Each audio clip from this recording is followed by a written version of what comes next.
శివభక్తులలో అత్యంత భక్తులైన శివభక్తుల్ని నాయనార్లు అంటారు.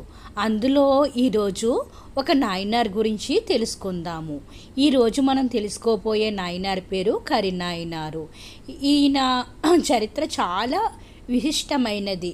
విద్యను, సంపదను భగవంతుడి సేవకు ఎలా వినియోగించాలో వీరి జీవితము మనకి నేర్పుతుంది. చోళ రాజ్యంలో అత్యంత పవిత్రమైన పుణ్యక్షేత్రము తిరుక్కడపూరు. నేటి తమిళనాడులోని తిరుక్కాడయ్యార్ అంటారు. ఇక్కడే మార్కండేయుడి కోసము పరమశివుడు యముడిని సంహరించాడు అని ప్రతీతి జనాలు నమ్ముతారు.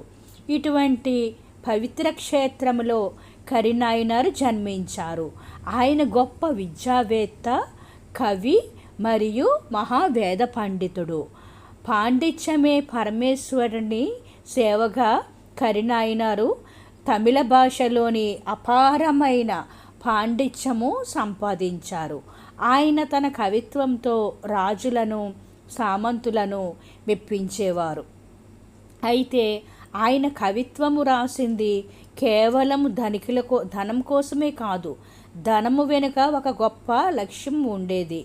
శివాలయాల పునరుద్ధరణ, రాజుల ద్వారా లభించిన పారితోషికాలను ఆయన తన సొంతానికి వాడుకునేవారు కాదు.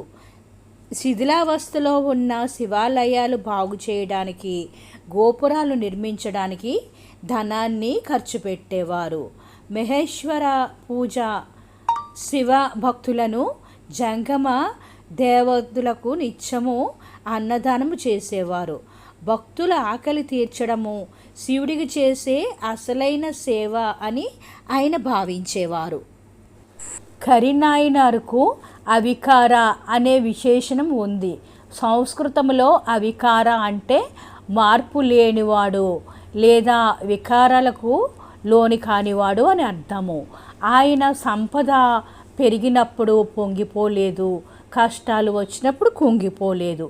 ఇది కరినాయనారు ప్రత్యేకత. ఎంతటి ధనము చేతికి వచ్చినా అది తనది అని అనుకోకుండా శివుడి సొత్తు అని భావించే నిశ్చలమైన బుద్ధి ఆయనది. అందుకే ఆయనను భక్తులు అవికారి అని కొలుస్తారు.